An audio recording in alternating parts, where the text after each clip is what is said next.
मलाई साथ दिने कोही छैन। हो, यो दुनियाँमा हुँदैनन्।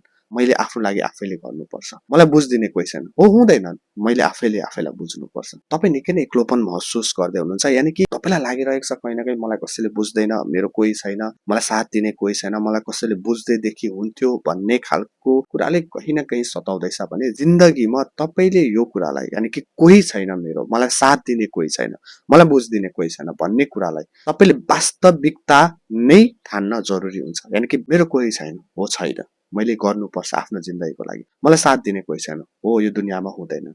तो मैले आफ्नो लागि आफैले गर्नुपर्छ। मलाई बुझ्दिने कोही छैन, हो हुँदैनन्। मैले आफैले आफैलाई बुझ्नुपर्छ। यानि कि यो होइन कि जिन्दगीमा कसैले बुझ्दिन्छ र कसैले गर्दिन्छ भनेर त्यो इमोसनली अरूमै निर्भर रह्यो भने हामीले अक्सर दुःख पाउने गर्छौँ। तर त्योबाट निस्क्यौँ भने साथ त हामीलाई मिल्छ कसैको, चाहे त्यो निस्वार्थ भावनाले होस् चाहे स्वार्थी भावनाले होस्। कसैले साथ दिन्छ कुनै कुरामा, नदिने पनि होइन, कसैको साथ मिल्छ, कसैले भन्छ, सम्झाउँछ, हौसला दिन्छ, त्यस्तो चिजहरू भइ नै रहन्छ। कोही जान्छ, कोही आउँछ, त्यस्तो भइ नै रहन्छ। तर वास्तविकता भनेको पनि यही हो कि तपाईँलाई एकदमै कसैले साथ नै दिइरहन्छ, तपाईँको कुरालाई कसैले बुझ्दिनै रहन्छ, फिलिङ्सलाई बुझ्दिनै रहन्छ, कोही भइदिनै रहन्छ।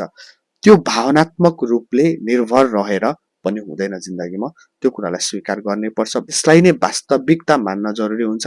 अनि मात्र हामी स्ट्रङ हुन्छौँ, अनि मात्र हामी एक्लोपनबाट निस्कन सक्छौँ। एक्लोपन महसुस गर्दैछौँ भने कोही छैन भन्ने कुराले, हो कोही छैन, मैले आफैले अगाडि बढ्नुपर्छ, मैले आफैले आफ्नो जिन्दगी बनाउनुपर्छ, त्यसको रेस्पोन्सिबिलिटी मेरो हातमा छ, मैले लिनुपर्छ भनेर जब हामी अगाडि बढ्छौँ स्वीकार गरेर, तब नै अक्सर हामी स्ट्रङ पनि हुने गर्छौँ।